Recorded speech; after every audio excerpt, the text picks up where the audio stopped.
tous et bienvenue sur Fais ma couture. Je suis ravie de vous savoir sur ma nouvelle vidéo et aujourd'hui je vais vous montrer comment réaliser une robe été. Alors j'ai choisi un modèle assez simple à faire, donc ça va être une robe droite avec un volant sur le bas, des petites manches et boutonnée sur le devant. J'espère que ce tuto il vous plaira, en tout cas moi j'ai hâte de vous montrer comment la faire. Allez, c'est parti!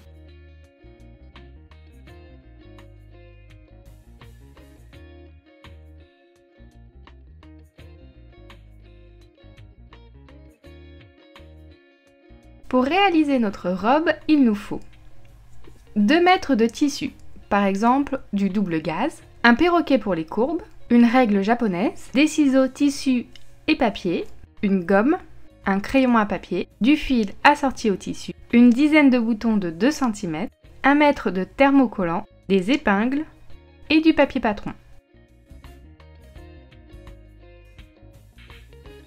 Nous allons commencer par prendre quelques mesures. Il nous faut la hauteur totale de votre robe, par exemple 95 cm.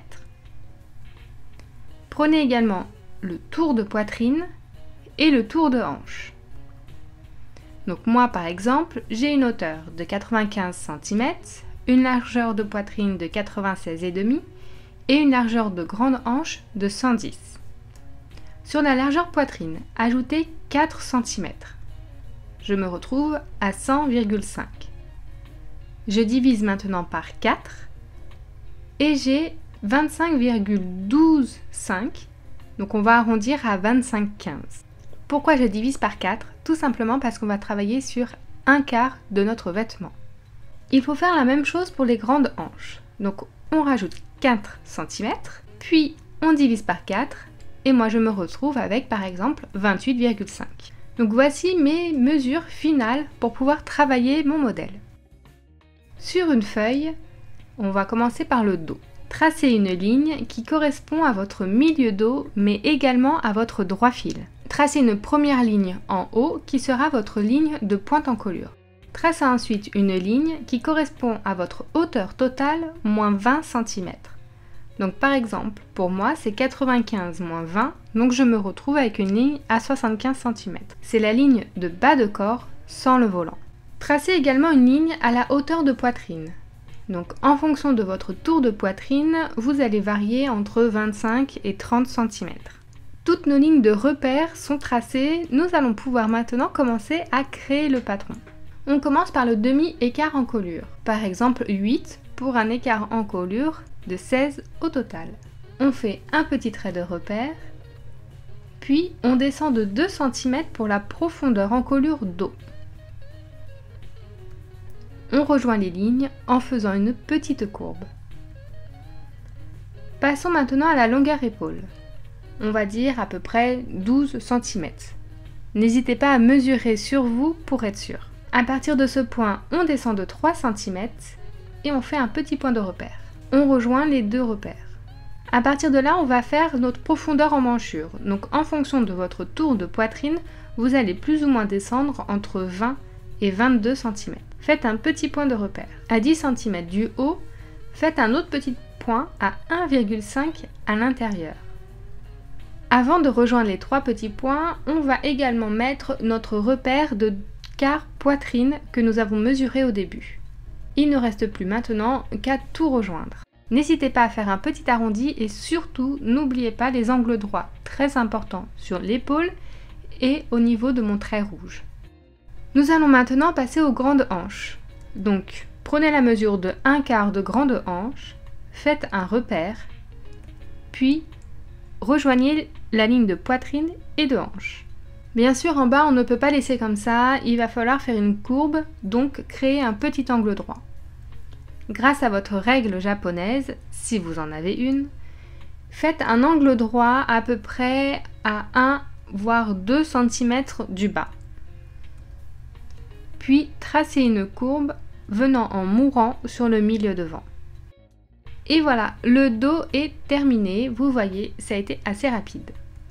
On rajoute maintenant 1 cm de marge de couture tout autour, sauf au milieu dos. Prenez une nouvelle feuille, puis décalquez toutes les lignes, sauf la profondeur encolure dos.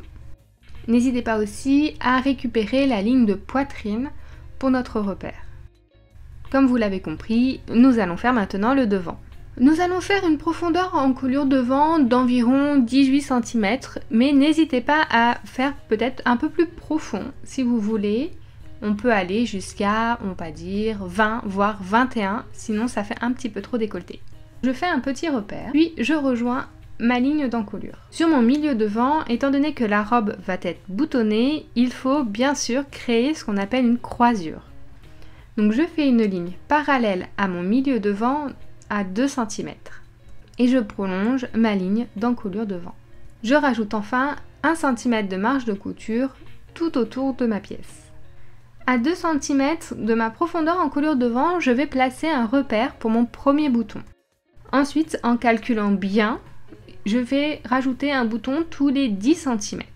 Et voilà, mon devant est terminé. On n'hésite pas à rajouter les informations comme le nom du modèle, donc moi c'est robe été, que c'est le devant, qu'il est 2 fois en tissu et que c'est une taille perso, car on le fait à sa taille.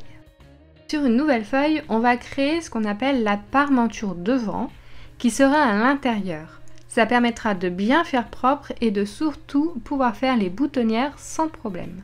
Donc on décalque la ligne épaule, l'encolure devant, le milieu devant, le bas, mais également les repères pour les boutons. Et ensuite, à 5 cm de l'épaule, 10 de poitrine et 10 du bas, on va créer une ligne parallèle. Vous venez de faire votre parmenture devant. On indique dessus le droit fil, bien évidemment, mais toutes les informations.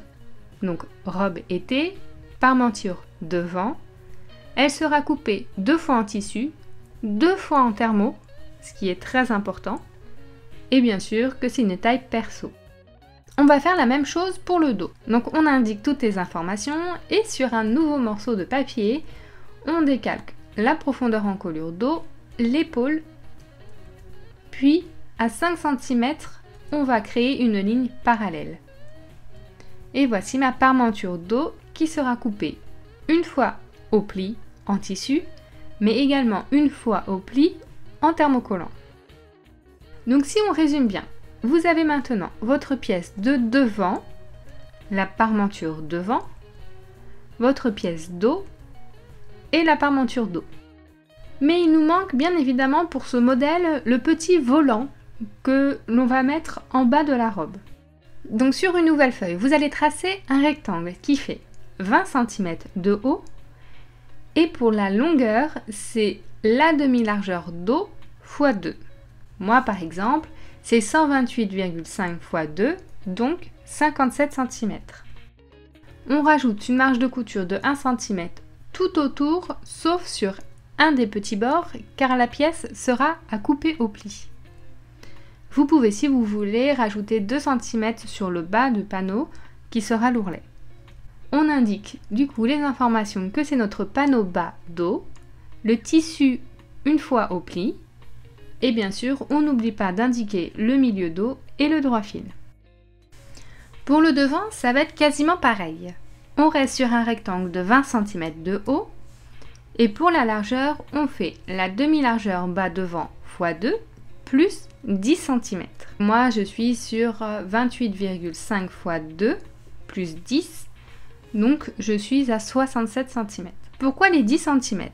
Tout simplement parce que c'est la largeur de notre parmenture devant, sans la marge de couture bien évidemment, et que sur le volant bas devant, nous allons en fait plier sur cette partie et non faire une parmenture, comme ça sera plus simple.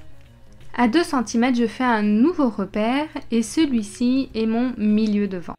On rajoute, comme pour le panneau du haut, 1 cm de marge de couture tout autour et 2 sur le bas pour faire l'ourlet. Et on indique toutes les indications, donc panneau bas devant, x 2 tissus, taille perso. Au niveau du repère de milieu devant, on fait notre petite flèche de droit fil et on indique que c'est notre milieu devant. Nous allons maintenant passer à la manche. Alors cette partie est un peu plus délicate et plus technique, donc n'hésitez pas à mettre sur pause si vous en avez besoin. Reprenez vos deux pièces dos et devant. Retournez le dos afin que les côtés soient bien face à face. Rapprochez votre devant et votre dos, mais faites en sorte que les milieux devant et milieux dos soient bien parallèles entre eux. Il faut que vos emmanchures se collent, mais attention, ils ne doivent pas se superposer. Ils doivent juste être bord à bord. Au crayon à papier, tracez une petite ligne qui relie vos deux hauts d'emmanchure. Puis mesurez la profondeur que vous avez de cette ligne-là jusqu'en bas de l'emmanchure. C'est ce qu'on appelle la profondeur emmanchure. Donc on va dire par exemple que moi je trouve 19,5. Notez bien cette mesure de côté. Mesurez également les longueurs d'emmanchure devant et dos. Moi je trouve à peu près 24,5 et sur mon dos 25 cm. N'hésitez pas à écrire toutes ces informations car vous allez en avoir besoin pour la suite. Nous allons travailler la largeur de manche. Donc pour connaître celle-ci, vous devez prendre la mesure d'emmanchure devant plus dos, la multiplier par 3 et diviser le tout par 4. Donc par exemple, j'ai 24,5 plus 25 que je multiplie par 3. Je me retrouve à 148,5. Je divise ensuite cette mesure par 4 et je me retrouve à 37,2. On va donc dessiner maintenant un rectangle qui correspond à cette largeur de manche, pour la largeur bien évidemment, et en hauteur on va faire une petite manche, donc 18 cm, c'est pas mal. On va diviser notre rectangle par 4 en parties égales. La première ligne est notre ligne de coude, celle du milieu c'est le milieu de manche qui correspondra à notre droit fil, et enfin la dernière ligne est la ligne de saignée. Bien évidemment ces lignes sont imaginaires, elles ne servent uniquement qu'à créer ensuite le patron de la manche. On va faire maintenant la profondeur en manchure. Pour la calculer, c'est la mesure de profondeur en manchure moins son 1/6. Par exemple, j'ai 19,5 divisé par 6, donc j'ai 3,25. Je prends donc 19,5 moins 3,25, je me retrouve avec 16,25. Je trace donc cette ligne bien perpendiculaire à 16,25 du haut. Toute cette partie correspondra à la tête de manche. Sur la ligne de saignée, faites un repère à la moitié. Et enfin, sur la ligne de coude, faites un repère à 1/3 du haut.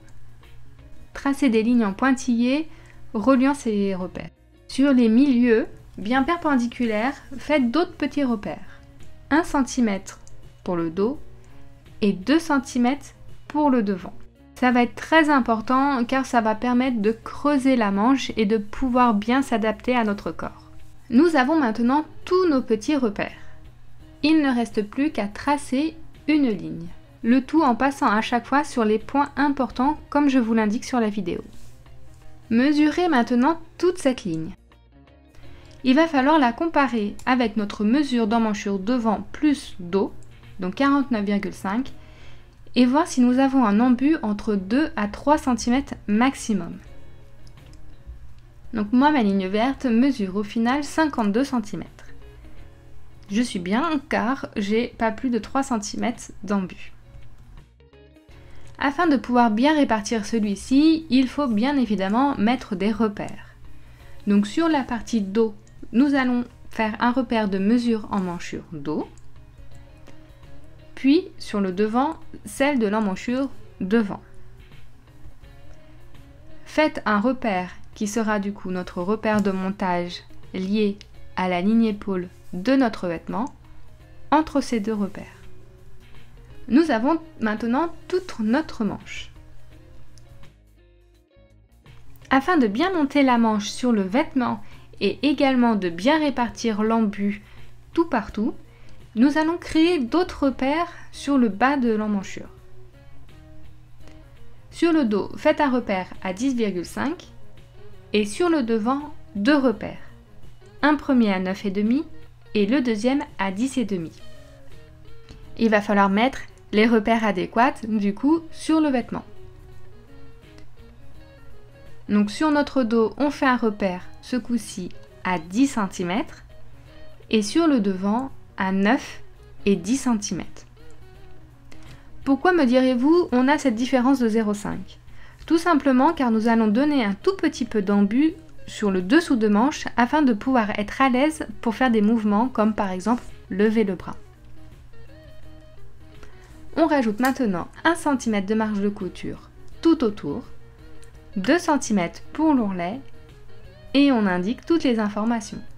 Donc c'est notre robe été, nous sommes sur la manche, on coupe 2 fois en tissu et bien évidemment c'est notre taille personnelle.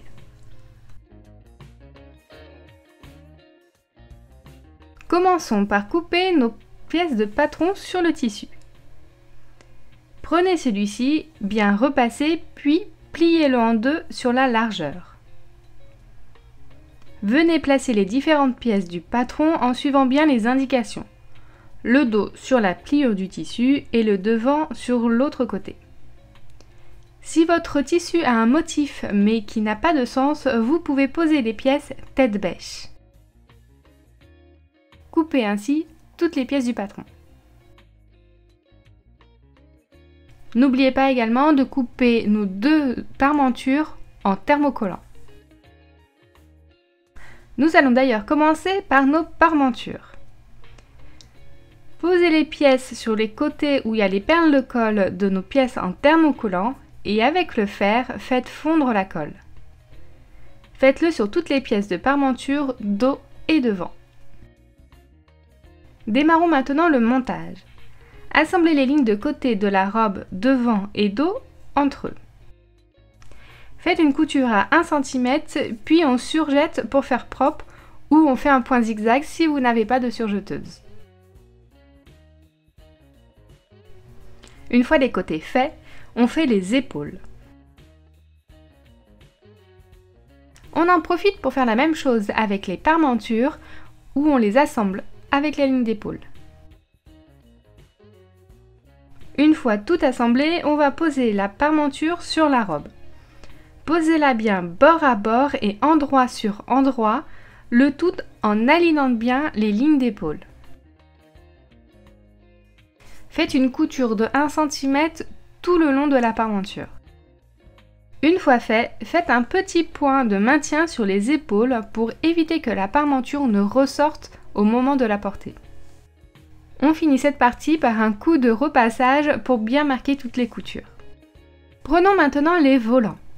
Assemblez les lignes de côté devant et dos entre elles. Puis surjetez ou faites un point zigzag. Étant donné que les volants sont plus grands que la robe, on va poser des fils pour faire les fronces. Bien évidemment, on ne fait pas de point d'arrêt et on utilise le point le plus large de la machine à coudre. Afin d'éviter tout souci, ne faites pas un fil de fronce sur toute la longueur de nos 3 volants, mais faites à chaque fois sur un quart, car comme ça vous allez pouvoir froncer petit à petit. N'hésitez pas d'ailleurs à aller voir la vidéo sur la jupe longue où je montre bien comment faire. Avant de créer les fronces, on va juste coller 2 bandes de 10 cm de large de thermocollant sur le milieu devant pour les boutonnières plus tard. Une fois tout préparé, on vient poser les volants sur la robe. Pour le milieu devant, on vient prendre en sandwich la robe, puis on crée les fronces en tirant sur le fil délicatement.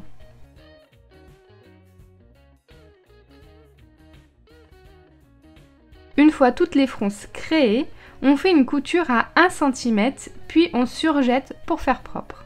Regardez ce que ça fait sur le milieu devant, le fait d'avoir pris en sandwich. Ça fait quelque chose de vraiment plus propre et d'aligné. Et du coup, il ne reste plus maintenant qu'à faire l'ourlet. La partie un petit peu délicate de cette robe va être de faire les boutonnières. Donc en suivant bien les indications qu'on a mises sur le patron, créez vos boutonnières sur le panneau droit. Il faudra également en mettre 2 sur le volant. N'hésitez pas d'ailleurs à faire des tests avant sur des chutes de tissu pour bien les faire. Posez aussi vos boutons de l'autre côté.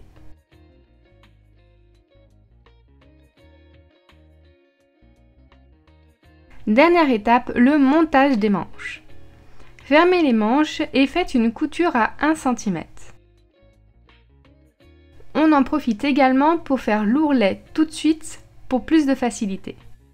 Enfin, en coïncidant tous les différents repères, posez vos manches sur votre robe et assemblez à 1 cm.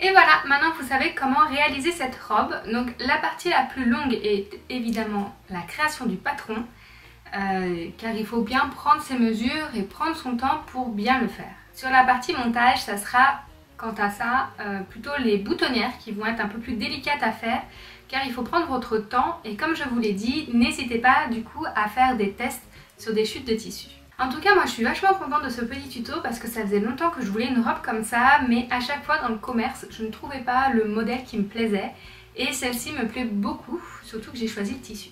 J'espère que du coup ce tuto il vous a plu et si c'est le cas, n'hésitez pas à me mettre un petit pouce pour que je puisse le savoir. N'hésitez pas aussi à me laisser un petit commentaire si jamais il y a quelque chose que vous n'avez pas compris, je viendrai vous aider avec plaisir. Si mon tuto vous a plu, n'hésitez pas à vous abonner à ma chaîne en cliquant juste en bas sur s'abonner et surtout n'oubliez pas d'activer la petite cloche afin d'être alerté pour mes prochains tutos. En attendant, moi je vous retrouve sur mes réseaux sociaux qui, du coup je crois, vont peut-être s'afficher ici vu mon nouveau décor et je vous dis à très vite sur Fais ma couture. Ciao!